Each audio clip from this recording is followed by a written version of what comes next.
안녕하세요. 분당 서울대학교 병원 외과 신희철 교수입니다.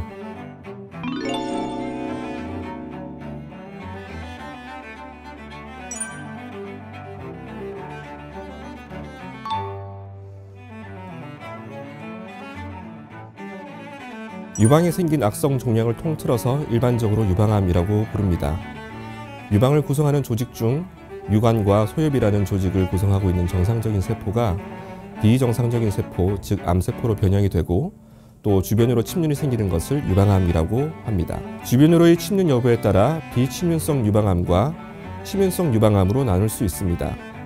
그 외 유관과 소엽 외 지방조직, 혈관 등 유방 내의 연부 조직에서도 매우 드물게 암이 생기는 경우가 있는데 이 경우는 일반적인 유방암은 아니며 중감역 종양 혹은 육종이라고 부릅니다.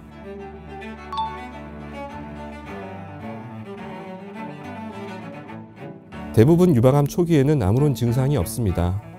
유방암이 커져서 어느 정도 크기 이상이 되면 손으로 만져지는데 가장 흔한 증상은 통증 없이 만져지는 멍울입니다. 그 외에도 유두에서 피가 섞인 분비물이 나온다든지 유두가 함몰된다든지 유두에 습진 같은 병변이 생길 수도 있습니다.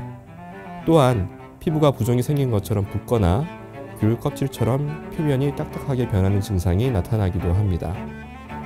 유방암이 진행될수록 피부가 움푹 들어간 것처럼 보일 수도 있고 피부 궤양이 생길 수도 있습니다. 또한 염증이 생긴 것처럼 피부가 빨갛게 붓고 통증이나 열감이 생기는 증상도 있습니다.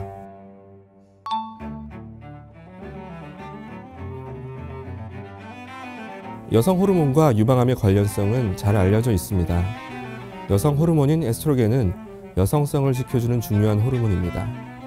그러나 이 에스트로겐, 프로게스테론은 유방 조직 내 세포의 증식을 촉진시키기도 합니다. 때문에 여성 호르몬에 장기간 노출되면 유방암 발생 위험이 커질 수 있습니다. 이른 초경, 늦은 폐경, 임신하지 않은 경우, 폐경 후 여성 호르몬제를 장기간 복용한 경우가 이에 해당하겠습니다. 유방암의 가족력과 유전성 유방암과 연관된 유전 변이가 있는 경우도 매우 중요한 유방암의 위험 요인입니다. 그 외 초산 연령이 늦거나 비만, 음주, 흡연, 신체 활동이 적은 경우, 주야 교대 근무로 인해 생활 리듬이 불규칙한 경우 등도 주의해야 할 위험 요인입니다.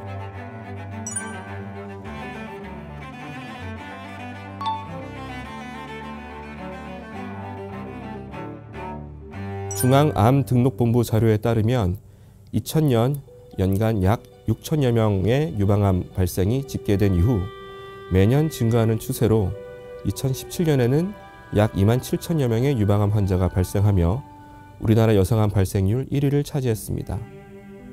한 가지 주목할 점은 우리나라는 주로 40, 50대 유방암 발병률이 다른 연령에 비해 상대적으로 높으며 20, 30대 젊은 여성도 서양에 비해 유방암 발생률이 높게 나타난다는 점입니다. 실제로 우리 병원에서도 전체 유방암 환자의 10% 정도는 20, 30대에 발생한 것으로 나타나고 있습니다.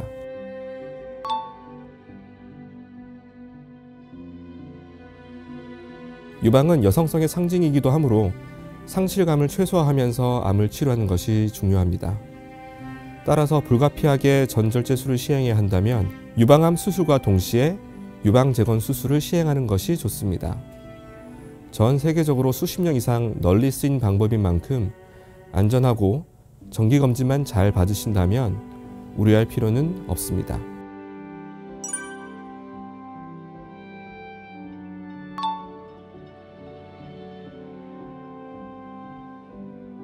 앞서 말씀드린 유방암의 위험 요인 중 예방할 수 있는 부분을 잘 관리한다면 어느 정도 효과가 있을 것으로 생각됩니다.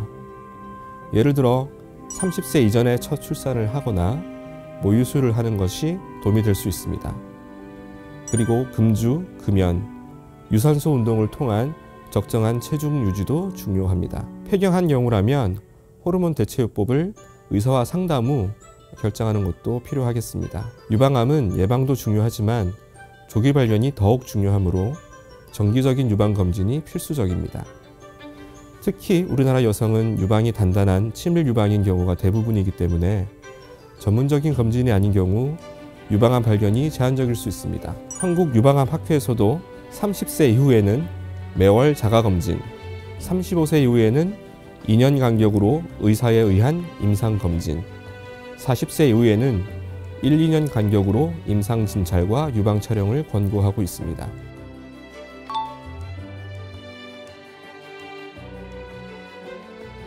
유방암은 모든 암 중 치료기술이 가장 발달한 암입니다.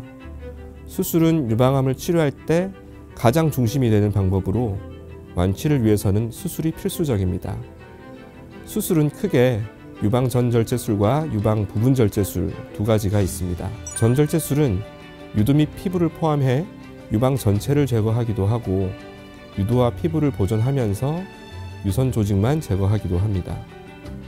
부분절제술은 종양 및 종양 주위 일부를 제거하면서 유방의 모양을 보존하는 방법입니다.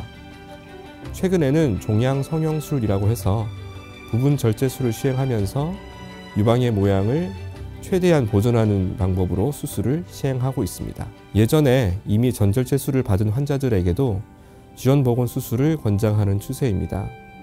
최근에는 전절제술을 한다고 하더라도 피부 및 유두를 보존하며 유방의 실질 조직만을 제거하는 수술과 함께 동시보건 수술을 시행해 유방 모양을 최대한 살리는 것도 가능해졌습니다. 기존에는 보형물, 등살, 뱃살이 동시보건 수술에 이용됐지만 최근에는 뱃속 내방지방의 일종인 대망을 이용해 복원하는 수술도 시행 중입니다. 대망 복원술은 복강경을 이용하기 때문에 상처를 최소화할 수 있으며 자연스러운 모양과 촉감뿐만 아니라 회복이 빠른 장점이 있습니다.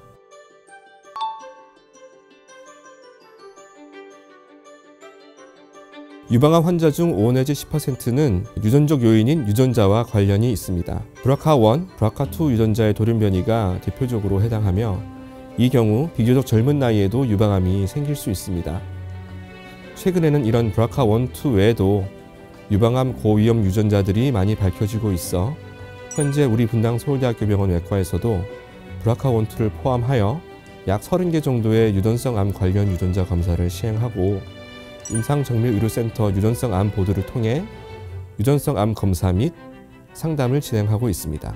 아직까지 유방암의 발생 원인이 명확하게 규명되지 않았기 때문에 완벽한 예방법이 있지는 않지만 유방암 위험도를 증가시키는 요인을 피한다면 예방 효과가 있을 수 있습니다. 또한 정기적인 검사를 통해 조기 발견의 가능성을 높일 수 있습니다. 특히 우리나라 여성은 유방암 발병 확률이 높은 친밀 유방이 많으므로 스스로 만져 진찰해보는 자가검진도 수시로 해보시길 권장드립니다. 오늘의 영상이 도움이 되셨다면 구독과 좋아요 눌러주세요. 지금까지 분당 서울대학교 병원 신희철 교수였습니다. 감사합니다.